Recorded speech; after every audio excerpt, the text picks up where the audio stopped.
Has to work quickly. Down to 6 seconds. Carr going down again. And it's Quentin Williams this time for the Jets. Toward the middle in the air. Picked off. Brian Poole to the end zone. Touchdown. Hunter to beat, and the punter brings him down. Braden Mann saved a touchdown most likely. Looks right. Fires a bomb down the right sideline again for Mims. What a catch by Denzel Mims. And welcome back to another episode of the Cool Your Jets podcast. We're your hosts, Ben Blessington and Michael Nania.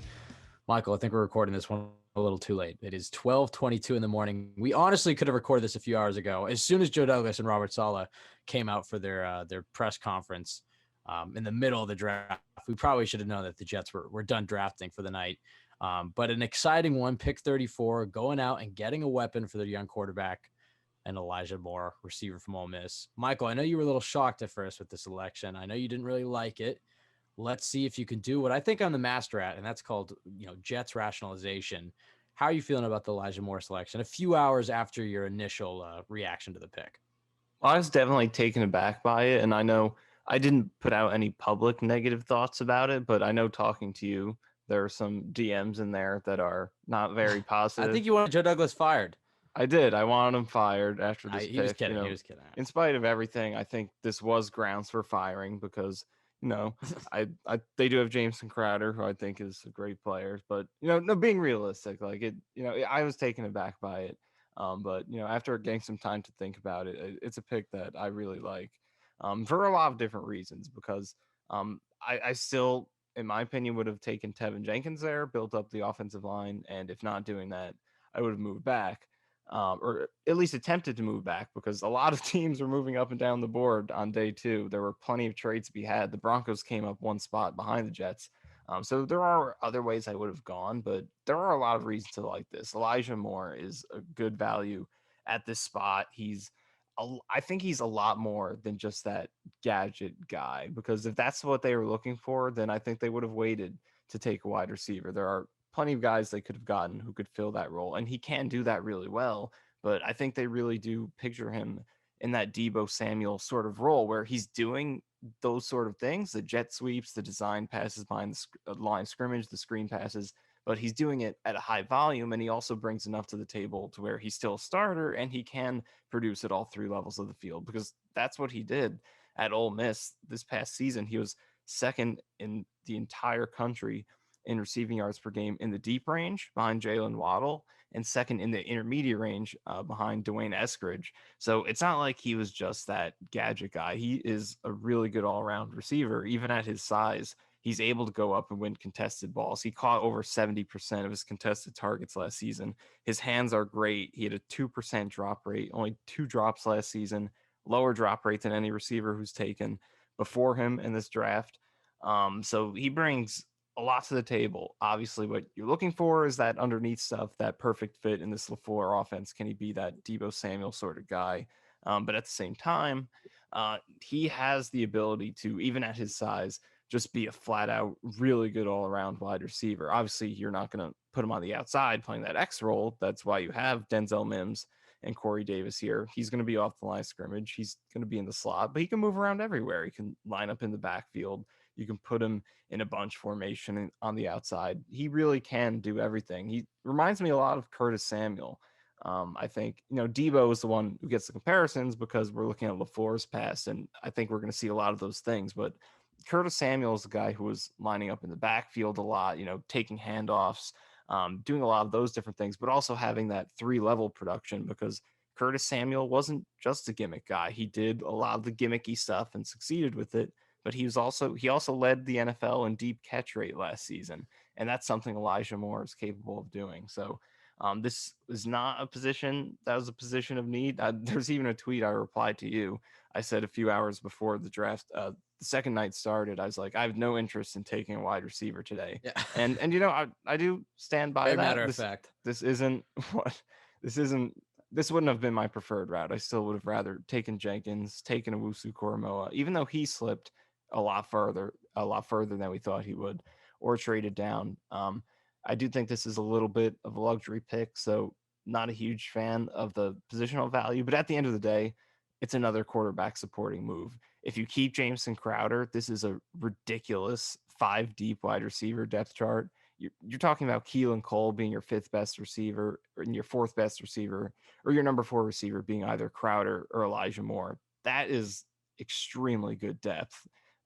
Great for a young quarterback coming in. And if you do get rid of Crowder, then Moore can step right in and take on a starting role right away, and you can see what you have with him, and he'll get the opportunity to shine. And you can maybe get a pick out, a day 3 pick out of Crowder, maybe get a little more cap space they could use this season for a little more flexibility. So not the biggest fan of the position. I'm going to be completely honest. I'm not going to go all the way down the rationalization rabbit hole, because if you told me the Jets were Don't going to worry, make this it's pick, coming. I'm already doing it. I'm already gone way down it. But if you told me the Jets were going to do this, and with Tevin Jenkins and Wusa Koromoa on the board before the draft started, I definitely wouldn't have liked it.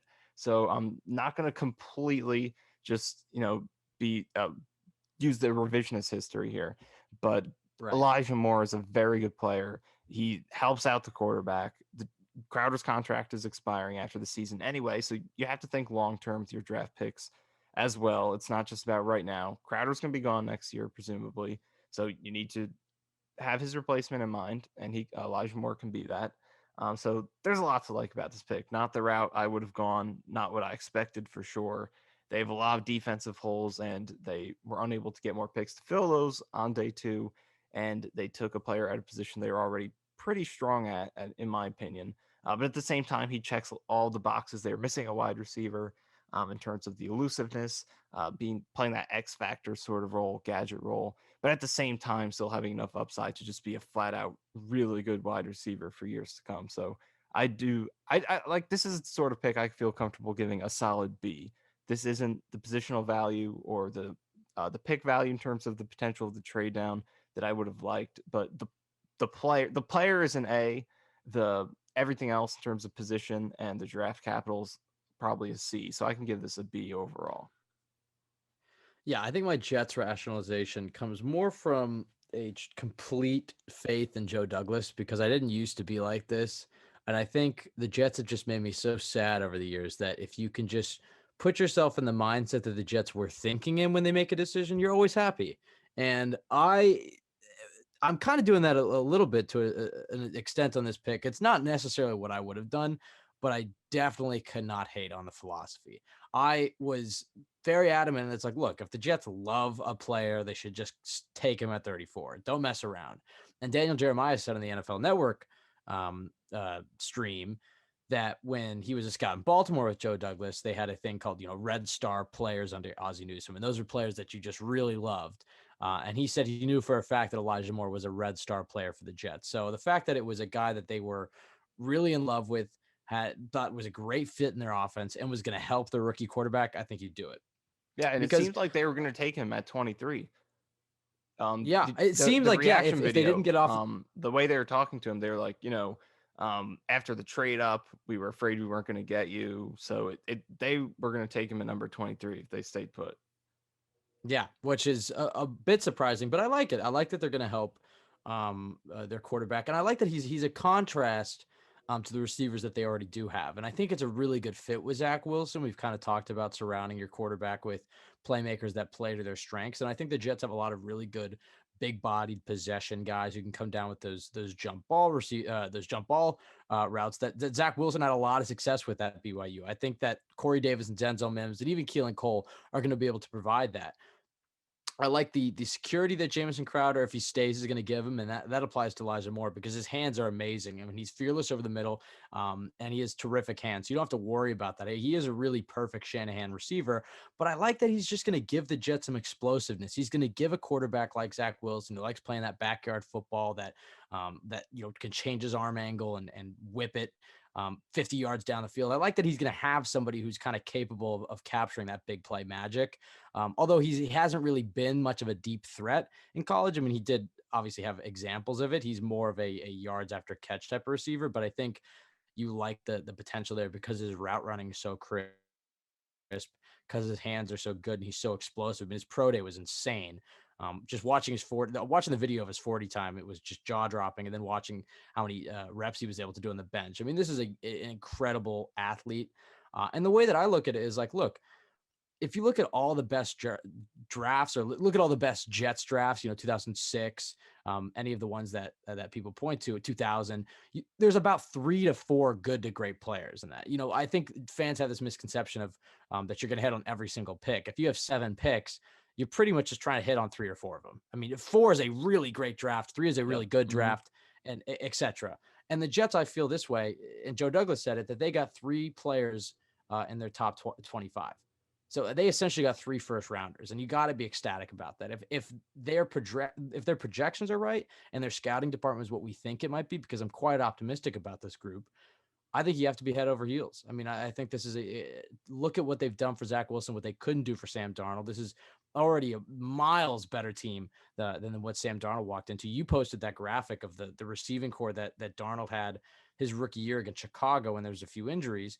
And it was like Deontay Burnett, I can't even, Jermaine Kearse, Andre Sharon Roberts. Peake. Yeah, it was just like, what the hell was that? You look at week 17 as rookie year, hell, week 17, pretty much any year. It was just a bunch of no names in the field. And so the thing I like about it is, yes, it wasn't necessarily a need, but all it takes is one Denzel Mims injury. And now you have Keelan Cole on the outside, and now who's your receiver 4? I mean, like, depth is a really important thing for a team, and especially a position like wide receiver.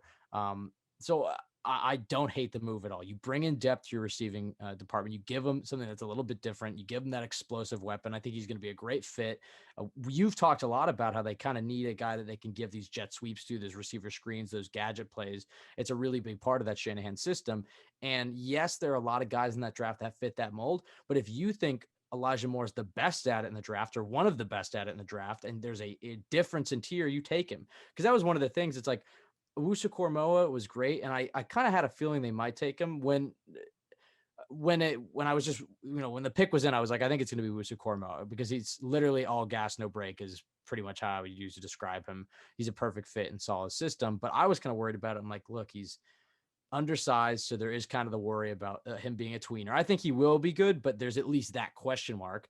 And then it's like, if you take a defensive player and you're not picking again until round 4, it's a lot worse that you didn't really get any opportunity to surround Zach Wilson. So the fact that they were able to get a top 25 player, an offensive player, and surround it, made it waiting all the way till round 4 a lot more acceptable.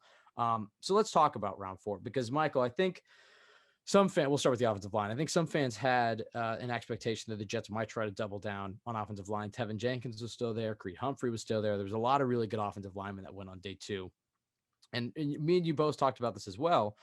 But I will say that last year, I think a lot of fans had the same expectation. Is after we got Mekhi Becton, people were talking on day 2 about, okay, they're going to draft another offensive line, really double up here. And Joe Douglas didn't. Joe Douglas didn't take anybody in day 2. He filled out other parts of his roster. He came back to offensive line day 3. And I think part of that is he's confident in his abilities to scout offensive line. I mean, that's how he made his bones in the NFL. So, he doesn't feel the pressure to scramble to take one in round 2, because he knows he has some gems he likes in round 3. So I was always kind of confident that as we got closer, I was like, maybe he's not going to double down on an offensive line. Personally, I thought they were going to trade down, maybe take a corner, see how round 3 shakes out, maybe address offensive line then. But like you said, I would give it I'll give it a B+. I don't want to be too much of a homer, but I cannot hate on the philosophy, especially when you compare it to other Jets GMs. But Michael, when we look towards day 3, at that offensive line spot, how do you feel like the Jets what do you feel like the Jets options are to fill that right guard spot? Do you think it's still a priority? Do you think that the fact that they didn't touch on it on day 2 means that they are probably going to have to start a Greg Van Roten or see what they have in Cameron Clark? Now that I think about it, actually, I wonder if they are going to even take any offensive lineman on this day of the draft. If I think that the X factor behind whether or not that happens is Cameron Clark. What do they feel about him? Because you look at the depth chart and it's kind of filled out. They made a couple signings of free agency in terms of depth with Dan Feeney and Corey Levin. You have Cameron Clark there. Chuma Edoga's still here. Connor McDermott. Obviously all these guys are pretty bad, but that's why they're backups. So they absolutely still could. But I just think if they do really believe in Cameron Clark, then it sort of can be. They could direct their attention to other positions first, especially on defense. But there are a few guys who I sort of picked out who aren't necessarily round 4 options, but a few players who I think sort of fit the mold in terms of this scheme, in terms of build, athleticism, things like that, to make them a fit in this offense. Drake Jackson, center from Kentucky, maybe round 6. Jimmy Morrissey, center from Pittsburgh, and Brendan James, a tackle from Nebraska, who I think could maybe switch it, kick inside to guard. So those 3 guys probably aren't round 4 options.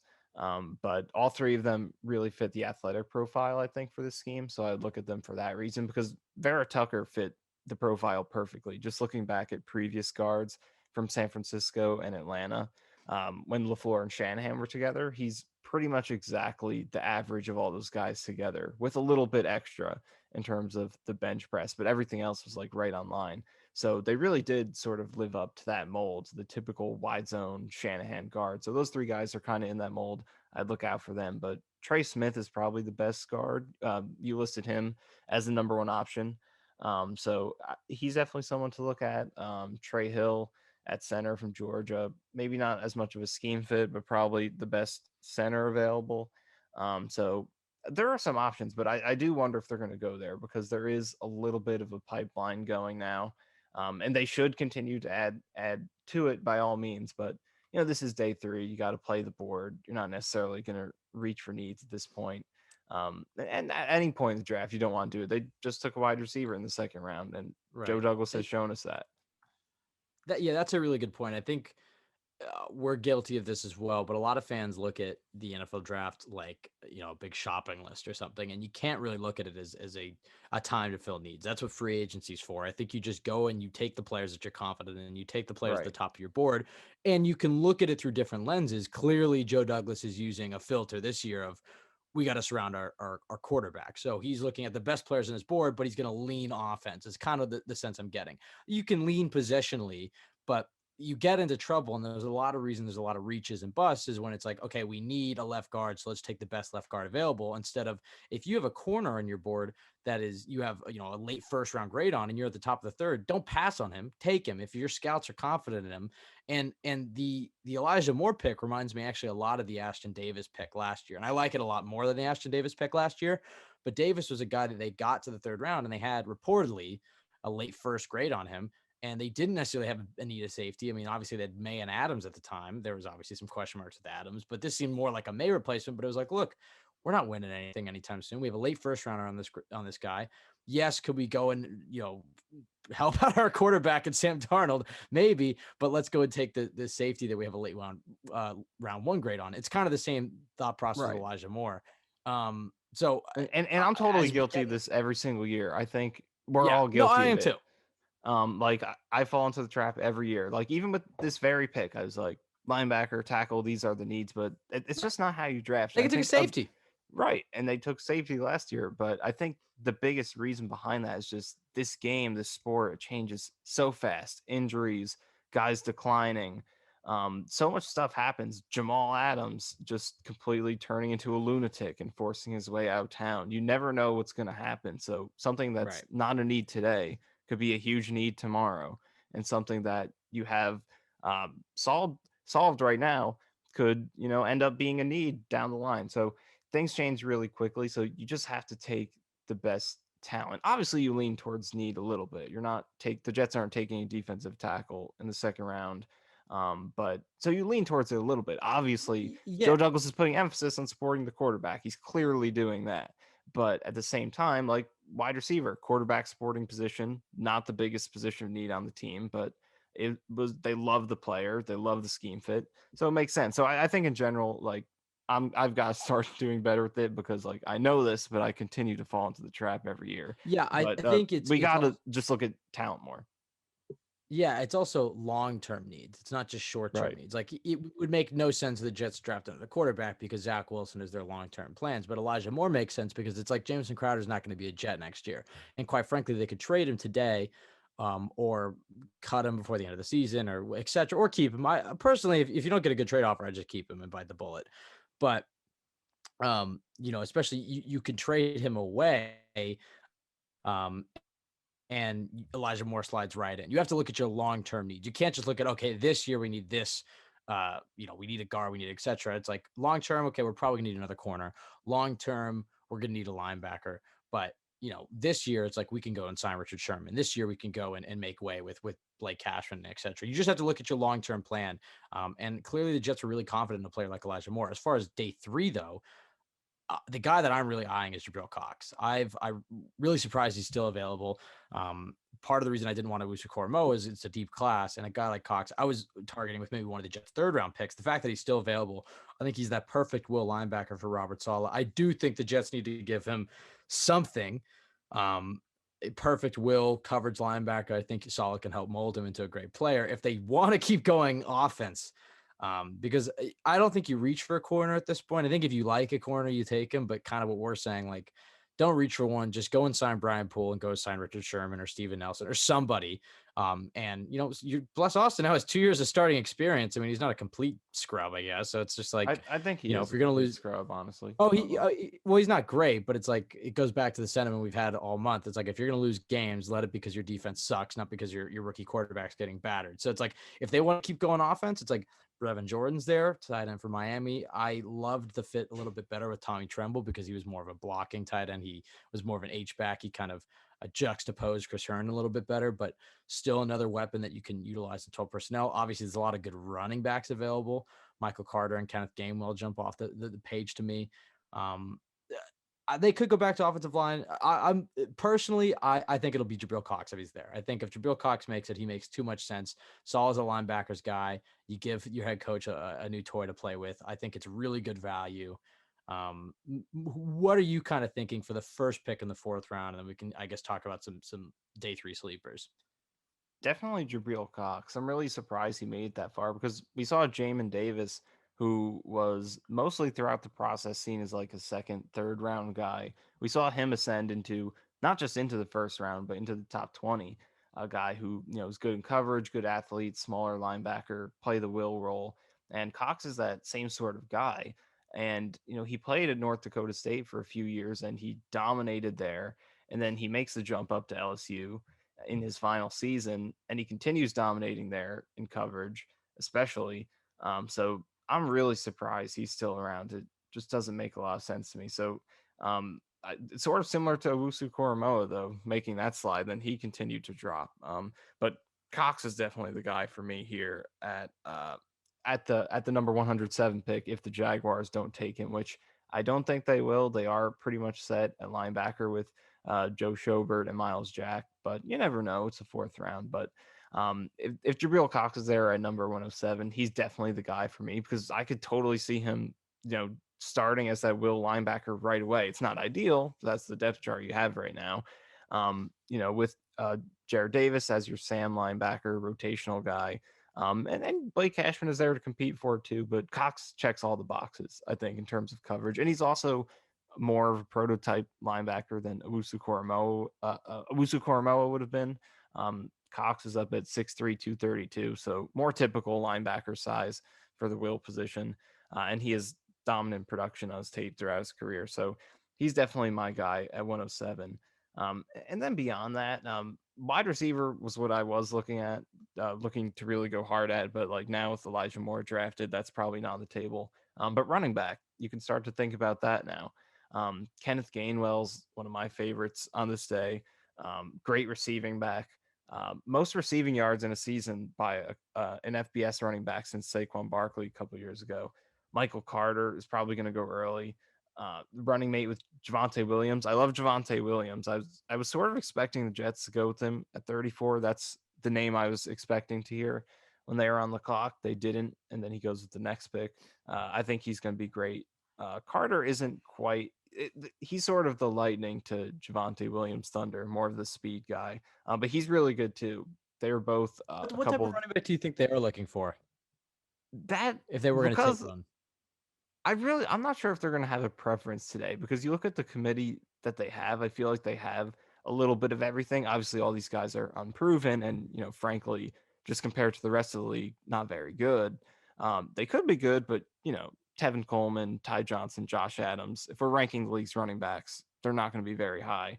But they do have a little bit of everything. Tevin Coleman is your receiving guy. Josh Adams is your downhill runner. Ty Johnson's a little more patient of an outside speed runner. Then LaMichael Pirine, sort of your third down back, fundamentals, a little more of a power runner. A guy sort of a jack of all trades who isn't really special in terms of anything athletically. So they do have a little bit of everything. So I don't think there's necessarily a need there. So they can take pretty much any player they want, whoever their best back is, in my opinion. But I think the explosiveness is the biggest thing because I mean, you have a little bit of that in Tevin Coleman, but that's about it. So I think that, but also receiving. I think receiving is definitely something. That's the best way to help out your rookie quarterback. I think the run game will come from the effectiveness of the O line mostly, but to have a guy who you can rely on out of the backfield is important. I think Gainwell really checks that box. Ramondre Stevenson from Oklahoma, he was one of the most efficient receiving backs last season. So those are a couple of guys I'm looking at, but that is a good question. What do you think they're going to be looking at if they do take a running back? Well, yeah, I think the home run guy. I think you're right. I don't really think Tevin Coleman at this stage in his career is classified as the home run guy. I think he's, a receiving back who can flex out and, obviously bring some speed. The Jets were reportedly really interested in Michael Carter. They also threw in Khalil Herbert in there as well. But reportedly they've met with Carter quite a bit. And so it would not surprise me if they do take a running back. I really like Kenneth Gainwell as well. If they do what I think they should do is take Jabriel Cox with the first fourth, and then you wait till I think what do they pick, like 137 or something. It's the second to last pick in the fourth round. At that point, then you just analyze the board. If a guy like Jermar Jefferson's there, Chuba Hubbard, if it may be one of the guys we just talked about falls, that's when I would target a running back. If not, I mean, yeah, then you're looking at the other positions that we've talked about: cornerback, offensive line, edge, and tight end. I think that's where you look. You just take the best player available. But I think the reason I would go with Cox over Michael Carter or Kenneth Gainwell, and again, it just comes down to your player grade. If they have a much higher grade on Kenneth Gainwell, by all means take him. But I love the positional value you can get with Jabril Cox because I think you can pass on a running back now and still get a very good running back later. I don't think you can pass on Jabril Cox now and still get a comparable linebacker later. There's guys I like later, like Tony Fields, but if they were able to get Jabril Cox with their first pick in the fourth, and then maybe a guy like Kenneth Gainwell falls, or maybe they take a guy like Chuba Hubbard or Jamar Jefferson, I'm feeling a lot better about this team as a whole. But yeah, I think the home run guy, I think they do want some 0 to 60 speed. I think you kind of see that with a little bit with Elijah Moore, the type of offense that they're trying to have. And again, Zach Wilson's going to have those plays where the play breaks down. He's playing backyard football. He wants to whip it 40 yards across the field.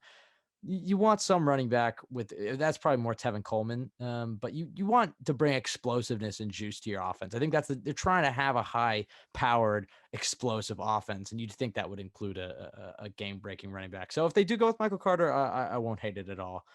Mike, and I would like good. I would position? like. And before we get to cornerback, quick, there's just one more thing to running backs. I think it's really important to have good hands out of the backfield because I look back at Darnold's rookie season and Isaiah Crowell and Elijah McGuire just could not catch the ball out of the backfield. They had a lot of drops, just did not bring any uniqueness in the passing game at all. And I think that is something that can hurt a rookie quarterback to not have that safety blanket there.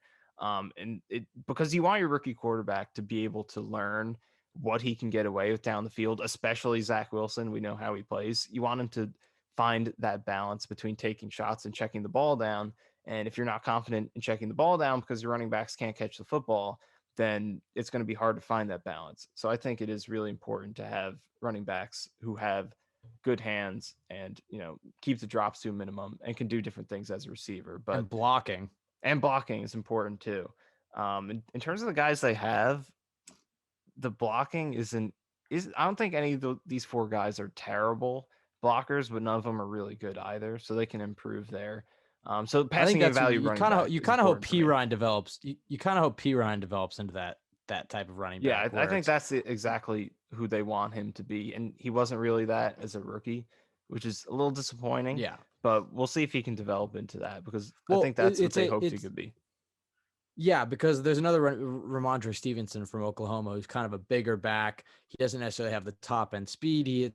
It's the whole gets his yards, but he's a good receiver. He's a reliable pass blocker. And that was kind of the MO with P. Ryan, where it's like, P. Ryan, to his credit, did have plenty of game-changing runs and broken tackles, but at least in his rookie year, and we don't know how much the ankle affected him, but it didn't look like he was a very explosive back who was going to make a lot of guys miss. You're kind of just hoping he's a guy who can hit the hole, get his 5 yards, keep the chains moving, but you're going to hope that he can separate himself and earn playing time because of his pass blocking and because of his pass catching.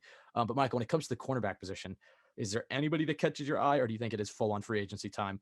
Either trade Jamison Crowder and take all that money and throw it at Richard Sherman, or make something else work. Do you think there's any corners that catch your eye? Yeah, there are a couple guys. And again, just like the offensive lineman, I'm not necessarily talking about the top of the 4th round here. At any point today, these guys could go. But Elijah Griffin from USC, Thomas Graham from Oregon, Rodarius Williams from Oklahoma State, and Trey Brown from Oklahoma. I like to mostly focus on guys who have really good production and coverage because, for me personally, if you're getting toasted in college, I'm not too optimistic about you not getting toasted in the pros. So I like to look for guys who were dominant in coverage in college. All 4 of those guys had really good coverage numbers. And for the most part, I also liked to single out zone guys because it seems like that's what they're going to be looking at. That's the way Saleh played defense. That's the way the Falcons play defense with Ulbrich. Leaning towards zone over man on the outside. So all 4 of those guys more so lean towards zone for the most part. So those 4 guys are some of the ones that stood out as potential day 3 steals to me. All right, I guess last question. The 3 guys you want most from the remaining crop. They can be 3 guys throughout. Either all 3 guys are targets for the first 4th round pick. It could be the 3 best guys available, but just, I guess, 3 guys in your mind that it's like, look, if I could have the Jets walk away with any 3, it'd be these. Well, Cox has definitely got to be on there. I guess I'm looking at, and it might be, honestly, I got to put Brevin Jordan on there. He's a really good value at this point with the receiving upside, especially because he is after the catch ability. That's something he does really well. Breaks a lot of tackles, is a yak guy, and that fits in really well in this offense. Just look at what they were able to turn George Kittle into as a rare tight end who could break tackles, and Jordan does do that. So I think How do you think he fits with Herndon? It will be. I mean, two receiving for Herndon. I don't think you can rely on him too much. I love the guy after 2018 and going into the season, but he was bad last year. I know he finished a little bit better the last few games, but it wasn't enough to make up for all the drops earlier in the season. So he'll be in the mix for sure. But I think if you did draft Jordan, then they would sort of have to compete for playing time because you have Tyler Croft, you have Ryan Griffin, who are sort of your blocking tight ends, and you have Wesco as well. So you sort of know who your blockers are going to be. And, to have those 2 guys on the field at the same time, if you have Jordan Herndon on the field at the same time in a 12 personnel look or 22, whatever it is, you're sort of compromising the blocking because I don't think either of those guys are great run blockers. Herndon is pretty decent in pass protection. In run blocking, I don't think he does much though. So I think you'd compromise a little bit with that. So I feel like they'd sort of be competing for the same role, but I think that could be good for Herndon. Maybe that's what he needs to push him because it was really just mental last season. Physically, there were some of those flashes at the end of the year, but it was just drops and fumbles and just. How do you rate Herndon as a blocker?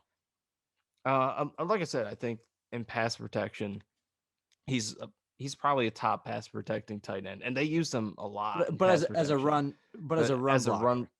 blocker, I don't like. He doesn't get destroyed as a run blocker. Like there are some tight ends who will, they'll be on the edge, they'll just get pummeled into the backfield, or they'll just get destroyed by swim moves and give up the inside consistently. He doesn't really do that. I feel like he knows where to be, but he just doesn't really create the push. Like he's not much of a difference maker. Whereas like Wesco can have moments where he pile drives guys. Tyler Croft. I guess that's true. They do have Croft and Wesco. Yeah, I mean, look, if they like Brevin Jordan, that's another really interesting weapon. And it's probably the last. I mean, I guess there's running back, but it's running back and tied under the last picks you can take that are are weapons for Zach Wilson, because I think you could take a running back or a tight end here, and I think they'll play immediately. I think any other offensive pick after that, and I think it's like they might not be the starter immediately. But if they take a tight end right now, I think he's going to get day one reps alongside Herndon. And if you take a running back right now, I think he's getting day one reps. But if you wait until later in the fourth, I think that's when they go towards the bench. And to round out the top three, so Cox, I'll go with Cox, Jordan, and I like Rashad Weaver on the edge from Pittsburgh. Interesting. A guy who I think fits this scheme, has a lot of size. I believe he's 6'5", 270. Had an ACL injury in 2019, sort of knocked his stock down. A lot of the scouting reports question his bend and his explosiveness, which is legit when you watch him, but the production was really good this past season. I believe he was second among all edge rushers in the nation in pressures per game. The production was there, good power, good technique, is able to get those hustle pressures. And at this point in the draft, I'm not looking for a guy who has amazing tools and burst. A hustle edge rusher with good size, good scheme fit, and good production makes sense to me at this point. So I like his production at this point. And actually, the guy who was ahead of him in pressures per game, he's available too, Teron Jackson from Coastal Carolina. So, and he also seems like a scheme fit as a 4-3 defensive end. But I'll go with Rashad Weaver, Jordan, and Cox as my three. Yeah, I mean, definitely Cox is definitely up there for me. I like Weaver as well. I'll throw in Shaka Toney as another edge defender. I like Joshua Kando as well, but Toney I think is a little bit more polished. He's a little undersized though, so that might be an issue with Saleh. The thing I think I like about Weaver is he's not necessarily the longest guy. He's kind of short arms, but he is 6'4", and that's kind of what the MO for a solid defensive end is. A 5 tech. He likes these big, domineering defensive ends. So I think they'll definitely add another one day 3. I mean, they actually have a ton of picks today. So I think they will add one, but I think they might wait a little bit. They're definitely going to, I think they take a running back early. It comes down to how much they like Michael Carr. I think they take Jabriel Cox, and then I think they take whatever running back falls their second, fourth. So I'll throw Jamar Jefferson in there. Give a shout out to my home state, Oregon. He's just dominated for Oregon State this year. He's a really, really good player, and I think he'd fit in well. I think he's a steal. He's just one of those running backs, again, that's just super productive, shows a lot of great things on film, clearly is an athlete, and then just kind of falls. He doesn't really play in a top program, but he's one of those guys that I think could come in and be a productive starter day one. So I guess I'll go Cox, Jamar Jefferson. You're kind of selling me a little bit on Breven, but if I will be different, you know what? I'll throw Trey Smith in there, and he's not necessarily a perfect scheme fit. You know, we do run more of a zone blocking system, and obviously he's more of a man gap power type of guy. But at the end of the day, he's a complete mauler, and he kind of brings up an interesting point that I was just talking to you about, Michael. And we'll learn a lot more once they get in the field, but I'm not necessarily sure it's set in stone that Elijah Vera-Tucker is going to play. It's going to take a little bit. I've been calling him Elijah, so it's just give me the next 3 months to get it to Elijah. I'm not necessarily certain that Elijah Vera-Tucker is going to play left guard next to Mekhi Becton next year. Like it's certainly the position that he's comfortable with. I think it's high probability he does. I think it'd be really fun to watch him next to Becton. Opens up a ton of holes on the left side of your line when you're running and protects your quarterback's blind side.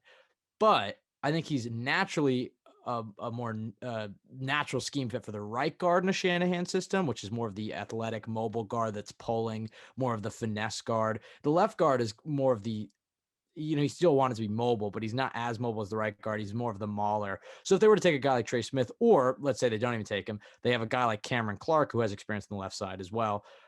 He's kind of more of that mauler. The other thing is if you're considering potentially seeing Elijah Vera-Tucker at right tackle after George Fant leaves, you'd figure you'd probably want to get him some snaps on the right side of the line, get him more in that stance so he gets some experience there. Again, I think they're going to try him out in training camp all over the place. I could see him totally starting a left guard. But if Cameron Clark makes a push for it, Clark is more naturally the left guard and Vera-Tucker is more naturally the right guard. And you kind of mentioned it a little bit earlier, but when you're talking about the MO of Shanahan guards, the MO of Shanahan guards, not just athletic profile, but just when you look at them, a lot of late round picks. It wasn't a heavily invested at position. So the fact, obviously, the Jets had a huge need and they really loved Elijah Vera-Tucker. So I love the fact that they went up and got him. But I don't hate the fact that they're going to, they'll probably take another one in day 3, but it's like they have day 3, they have Greg Van Roten, Alex Lewis, and they have Cam Clark. I mean, I think that makes sense for the other side at this stage when you're building your line.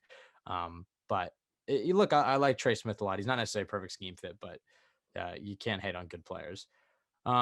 Michael, I guess any last thoughts before we get out of here on the first 2 days of the draft for the Jets? I guess overall, how much has who you thought Joe Douglas was as a GM changed from the perception we had heading into the weekend? Well, I just think the important thing is that he's shown us he's willing to be whatever he needs to be. He's not just conservative. He's not just aggressive. He'll do what he's able to read the situation and do whatever it takes. It's not like we're going to build through the draft. We're going to trade down constantly. We're never going to spend big on free agents or trade up. It's not like he's just, committed to that. And it's not like he's Mike McCagnon just spending money on running backs and trading picks for every veteran he can find. He's able to do whatever he needs to do. And I think that's what he's shown us in this draft with his aggression, trading up for vera-tucker, and then also taking a wide receiver in the second round when it wasn't necessarily the biggest need. And it sort of is on that flashy side, but also has nuance to it. And that's another thing. Even when he does spend big on Corey Davis or Carl Lawson, even when he does trade up, even when he does take a wide receiver in the second round when it's not the biggest need, there's always a measured reason behind what he does. Everything sort of makes sense. There aren't like these flashy moves that he's making where it's like, okay, that's a big name guy and, sure, he's good, but does this make a lot of sense from a team building perspective? There isn't much of that. Everything he does seems to have a good rationale behind it. So those are the two biggest things. Him showing that he's able to be anywhere on the spectrum in terms of how aggressive he's building the team, and then at the same time always having a measuredness to the moves that he's making. And also going to day 3, please get a kicker, even if you don't draft him, just the undrafted free agent market, be aggressive, beat everyone out for the best prospects, whether it's McPherson or Borregales. Get one of them. I want a good kicker, please. Yeah, but those are the bells and whistles. I mean, look, if one falls to the Jets in the 6th round, then take him. But I'm not putting a kicker mandate on Joe Douglas. I am. Yeah. I'm putting the kicker mandate on him. Okay, you do you. I think that Joe Douglas, for me, had a really impressive first 2 days of the draft. I think he did kind of change my perception a little bit. Really, I think the Jets have just been absolutely killing it moves wise since the beginning of the year. I think there are some moves last year that are a little bit more questionable, but when you look at it through the lens of, and we'll see how accurate this was, that the Jets were kind of setting themselves up for the future. Obviously they weren't as aggressive in free agency. He traded down a lot in the draft last year. We kind of had this image of Joe Douglas as being this frugal, really measured, not going to take a lot of risks, traditional GM. And I think we learned he's not necessarily that. I mean, sure, he's a really measured guy. He has a process. He's a really thorough thinker, and he has a plan. But he's going to be aggressive, and he's going to move up and down the draft board. And not just that. I mean, the taking Elijah Moore is a big time selection. That's a bit of a risk. I mean, that's him really putting his name on a player. And I the more I talk about it, the more I like it. I think the other thing about Moore, and he's kind of an interesting fit because I think you and I kind of both thought that this offense, especially if it was going to run a lot more like the Shanahan system, we were kind of wondering how Crowder, I guess, would fit into it, because Crowder's a very natural slot receiver. And then I was like, well, I think you can still use Crowder on some jet sweeps and stuff and make a role for him. And Elijah Moore really does everything that Jamison Crowder does. And I don't want to say at a higher level, but I guess at a higher ceiling it has more potential for what Jamison Crowder is, because he already has the reliability over the middle. He has the hands of Jamison Crowder. Obviously Crowder has the experience and the idea of, or the understanding of where to sit in the zone and just kind of the things you get through reps. But then on top of that, you get a guy who can do all the things that you were talking about, like a Curtis Samuel type of thing. And I think he can be more of a deep threat than he was in college. I just think, the way I think about it is, Zach Wilson is this type of Patrick Mahomes type of quarterback, and they went and got him his own Tyreek Hill. He's a kind of a Josh Allen type of quarterback who has his own Stephon Diggs. I mean, Russell Wilson has Tyler Lockett. You want to give your gunslinger a slingshot, I guess, kind of a big explosive guy who can make plays happen out of nowhere. I think right now at this stage in his career, Elijah Moore is more of the yak, kind of over the middle, traditional slot guy, but he can bring a lot of those gadget things. I am curious to see how they can incorporate him on some deep routes. That's what I'm really excited about. But overall, I just think it's like, look, Joe Douglas is pumped a lot of talent into this draft. I tweeted out that the first pick after Sam Darnold was defensive tackle Untitled Chapter in the 3rd round. And already you look at what Joe Douglas has done in his 5 premium picks over the last 2 years. It's Mekhi Becton, Denzel Mims, Zach Wilson, Elijah Vera-Tucker, and Elijah Moore. I mean, all offense. He's just injecting this team with talent. I think this team is going to surprise a lot of people next year. I don't think they're going to go to the playoffs, but I do think they're going to be a competitive team. I think they're going to upset some teams. I think they're going to be in it, and it's going to be a more fun season than we've had. I'm really confident. I really am. Like I know I'm optimistic generally, but I really like the direction the Jets are heading. And I think they're one more draft away, one more pump of 2 first-rounders, 2 second-rounders. I mean, they just have a lot of picks next year as well that they can really juice up this roster and a whole new free agent class as well. But I think I really like where the Jets are at right now. It all comes down to their coaching staff, but I have a lot of faith in Saleh's ability to get the best out of the existing roster and to really help develop these gems that the Jets have drafted. Because in my mind, the Jets got 3 first-round draft picks.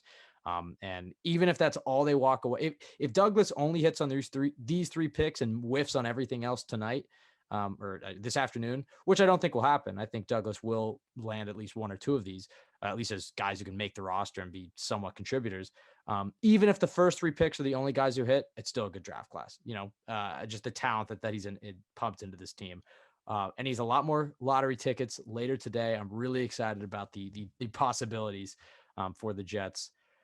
Michael, I think we're going to wrap it up here. We will be back tomorrow night, recapping all 3 rounds of the draft. We're going to just be talking everything through and seeing how Joe Douglas has the team shaped up. And then we'll have our regular podcast later in the week with maybe a little bit more thorough analysis. Maybe we'll have some guests on and whatnot. But overall, very good 2 days for the Jets. I'm ecstatic about how this has gone. I think there was a little bit of a fear that the Jets were not going to hit any on the offensive line. I thought that none of them might fall to 23, 34. Obviously, I thought the Jets might get some talent, but if they go defense, it's just there was a lot of scenarios this weekend that were not as good. And the fact, if you would have told me on Wednesday night that the Jets are going to be walking out of the first 2 days of the draft with Zach Wilson, Elijah Vera-Tucker, and Elijah Moore, I'd be ecstatic. So, and I think most Jets fans should be as well. You can tweet us at CYJ Pod on Twitter. Tweet us as soon as you listen to this podcast. Let us know what you think the Jets should do on day 3.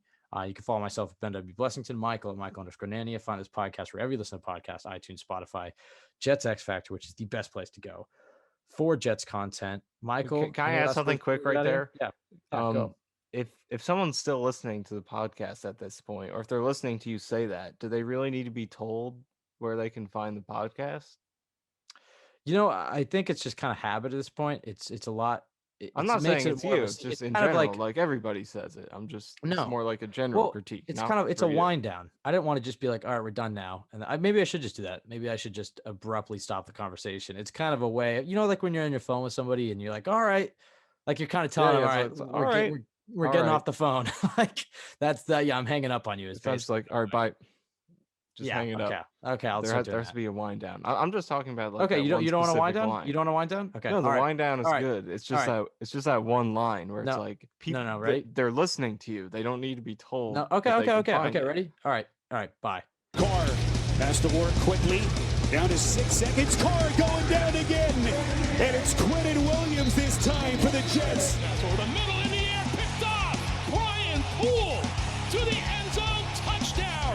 Hunter to beat, and the punter brings him down. Braden Mann saved a touchdown, most likely. Looks right, fires a bomb down the right sideline again for Mims. What a catch by Denzel Mims.